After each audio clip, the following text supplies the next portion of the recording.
Good afternoon, and thank everybody for being here. We appreciate your attention to this and the time.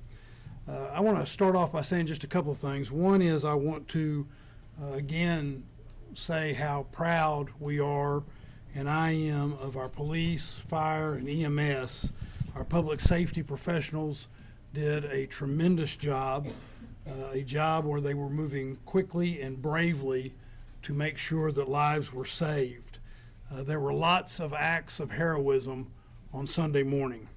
I also want to say a special thank you to the victim services of the Austin Police Department for the role that they're playing. They are doing their typical outstanding job. I thank our federal partners on behalf of the City of Austin, all of them. I want to reiterate our appreciation of their professional work. And of course, this investigation is still ongoing, but we deeply appreciate their being involved. I know that the people of Austin, Texas continue to hold the victims of this horrible tragedy in their thoughts and prayers. And then that leads me to also wanting to say a special thanks to the healthcare workers that have played such an important and prominent role in addressing the needs of Austinites after this tragedy. I'll have a few more things to say, but I want to bring up our Chief of Police, who, again, I deeply appreciate the work that she has done and the way she has handled this matter. And so, Chief Davis. Thank you, Mayor.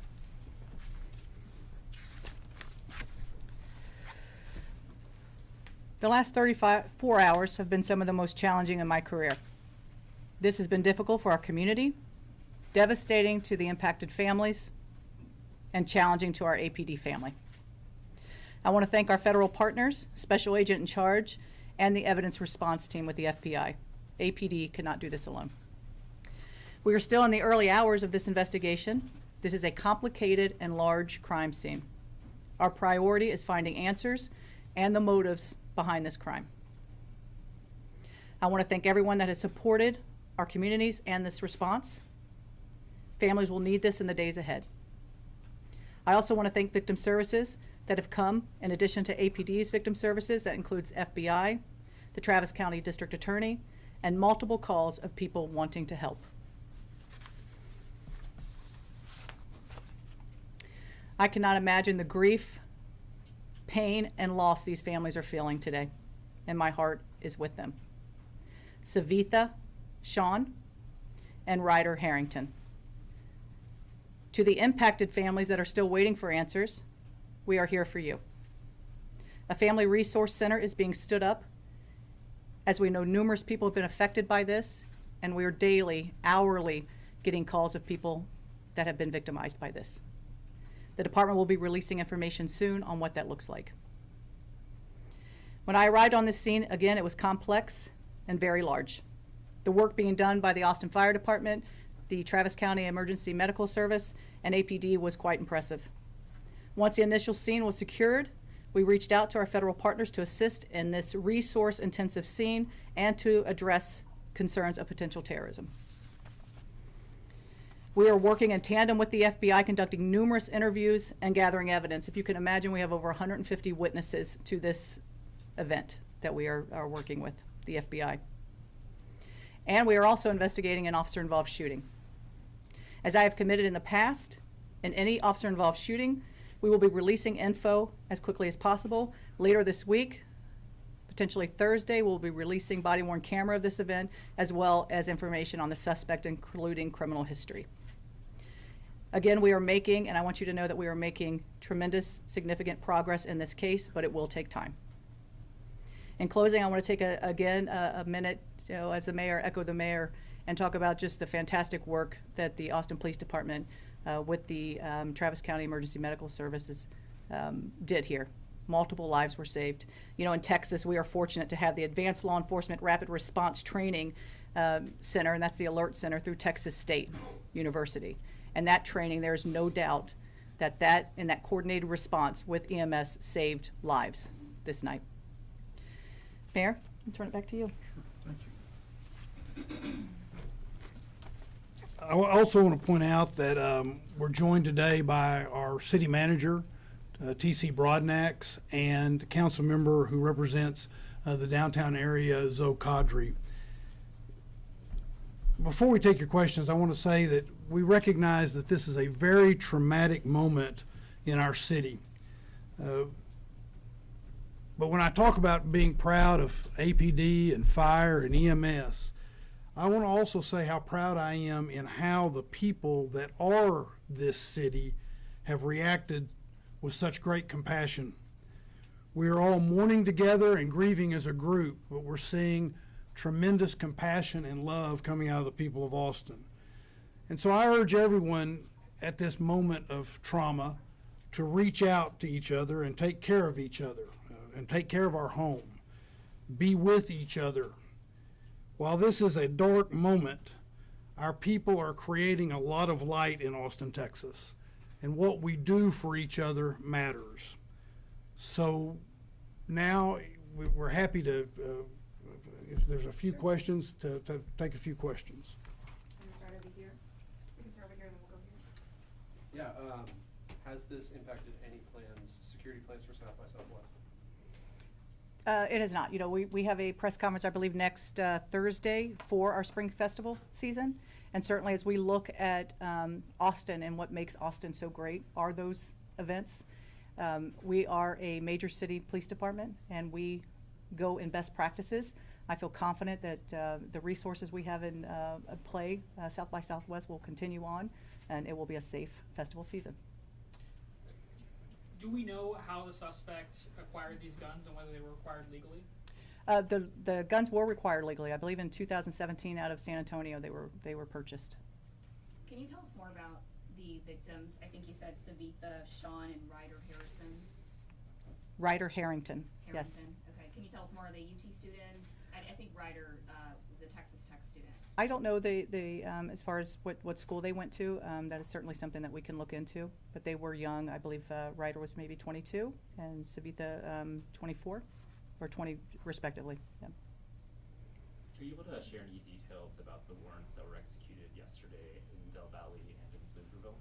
So anytime that you're doing an investigation like this, it's going to lead to search warrants. And so those warrants were based off information of where this person lived, addresses where he congregated, and evidence was taken from that. There's a video circulating on social media of an autonomous vehicle blocking emergency services near the scene on Sunday. Can you guys talk about the situation, what you encountered, and how you as you were accessing the scene and transporting victims? Yeah, I think that's something, I don't know if, Rob, if you wanted to address it?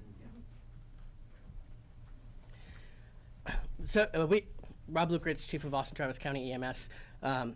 EMS, as well as our fellow public safety partners, work very closely with the autonomous vehicle vendors that operate here in the city of Austin. We had more than 20 assets, resources that responded to this event. As was said at an earlier press conference, we were on scene within 57 seconds. And so in the grand scheme of the impact on the overall incident, we don't believe it had any impact on patient outcomes. I will say that we're already in touch with Waymo and the autonomous vehicles to give them our concerns and work with them in order to try to address this moving forward. If you guys could raise your hands, please. We'll go here, then Jamal. And for the chief and for Agent Durant, can you explain what more you've learned about possible motive? And I think it was reported that the suspect had a shirt underneath the sweatshirt that showed an Iranian flag. Is there a direct connection to the war in Iran with this shooting here? So I think for our purposes, as we're, looking at the totality of this, and certainly as a police chief, and we're coming in and we're getting this information, and we see those indicators. We see, the second shirt with the Iran and the picture of the Shah on that T-shirt as well. We're thinking about events and what's occurring in the country as well. And so, in addition to the fact that this was a huge, complex scene, we're calling in those federal partners to take a look at that as well. And so, again, the motives, all of those things, that's what this investigation is about right now. Go Jamal. I don't mind. Oh, sure, go ahead. Okay. Go right ahead. Thank you.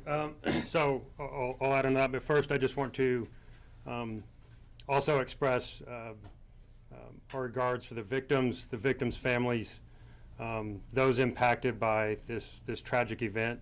It's not just those that were injured or killed, but obviously those that witnessed it are going to be forever impacted. And so just let them know we stand with you, and our thoughts are with you. With regards to the question, Yes, we, our ultimate goal in everything we do is to determine the motive, right? We're looking for connections that he possibly had, witnesses, as the chief had mentioned. We are pouring through thousands of hours of video. Have massive amounts of both digital and physical evidence. And this is a around-the-clock, 24-hour investigation at this point. And any declarations on what led to that motive would be premature, right? We want to make sure that we have our facts 100% correct, or as close to, or at least we've tracked down every possible lead that we can, because that's what we owe to the victims, right? That's what you guys want answers for, but more importantly, we owe that to the victims and their families to be right. So we don't want to speculate or make any guesses at this stage of the investigation as to what that motive ultimately was. We'll go Jamal. To maybe piggyback off of that, are you all looking into anyone else that may be connected with the suspect at this time that you know of, or is there anything else about the suspect you can share? Chief? Again, we will have some criminal history, some background, that type of thing on Thursday when we address the officer-involved shooting. But as far as anyone else, that's all part of what that investigation is currently. Given some of his interactions with your agency previously, some of the social media posts attributed to him, had your agency or any agency identified him as a potential concern or threat before this? We have not at the Austin Police Department, no. Did you want to address that? No, he was not previously on our radar. Agent Duran, I had a question for you. Yesterday, you mentioned that there was this potential nexus to terrorism that was being investigated.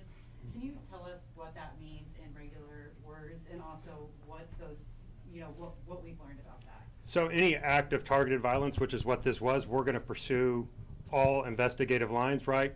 And that is certainly one of them, along with multiple other avenues of where this could go, right? It's always very difficult to determine what's in an individual's mind that leads them to commit this type of violence. And so we will continue to, like I said, pour through the evidence, talk to witnesses, talk to friends, talk to associates that knew this person, obviously tracking movement leading up to and on the night of the event, and also going back as far back as we can trace them. That's what the FBI does, and we're doing that in lockstep with our partners, and we will continue to do that until we get that answer to determine what that ultimate motivation was. We'll take 2 or 3 more questions. We're going to start in the back here, and then we'll go to Angela and end with Dante. Thank you. For either the chief or Special Agent Duran, how closely are you working with other major cities like the NYPD, the LAPD? We know New York put out a statement saying that they saw what happened in Austin and they're taking it seriously and it has put them on high alert. Are you talking to other cities? Can you tell me a little bit about that? Yeah, I think, being part of the Major City Chiefs Association, those are, in contact with all of those chiefs and what's going on. And everybody better be on heightened alert. I mean, this is, what happens across the country, we all need to be aware of. And certainly as major cities, you look at best practices and you look at the way you keep people safe. That's absolutely important. And there's probably not a police chief across this country that's not talking to someone. Angela and Dante, you'll have the final question. So yesterday, 3 patients were in critical condition. Has there been any status updates on the hospitalized patients? I believe 1 patient will be taken off life support sometime today, and then 2 other patients are still critical. Can you clarify the victims' names and age, please? The victims that were killed, Yes. Savitha Shan, I believe she's 24. Could you spell that out, please? Savitha Shan, and Ryder, Ryder Harrington, Harrington. I believe he's 22. Thank you. Dante, final question. I'm curious if you think that Austin's recent Safer 6th Street initiatives and things like that contributed to faster police response. Absolutely. When you look at again, I talked about the Alert Center and our partnership with Texas State and what that does. And I made a note to myself because it is, we have CAST, which is our Counter Assault Strike Team, CAST, and that includes EMS, it includes AFD and APD. And they sit in this very room every Friday, Saturday, and Sunday night to address potential threat concerns from our entertainment areas. And so that is something that we have to be prepared for when you have large events, large-scale events, and we do this in our other large-scale events as well. When you're talking South by, you're talking about other things where there are large crowds. We are there and prepared. So absolutely. If I might add Yep. one thing to that, in 2024, and Chief Lukeritz and I talked about this yesterday, I guess it was. In 2024, the City of Austin also created the Downtown Area Command with EMS so that we would be better ready. That's what the recommendations coming from the professionals in EMS said they wanted and needed, that sort of thing, so we would be better ready. You know, God forbid there was a situation like this, and we think that also played a significant role in addition to what the chief was saying. Thank you all.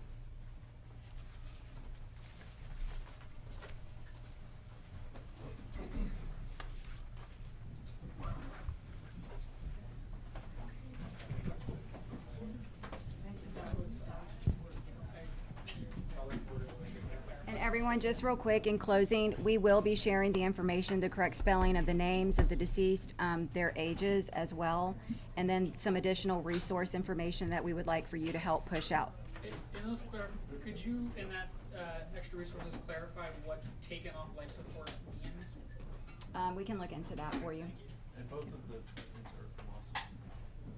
Say that again? Both from Austin. We'll find out that information. Thank you. Thank you all for being with us.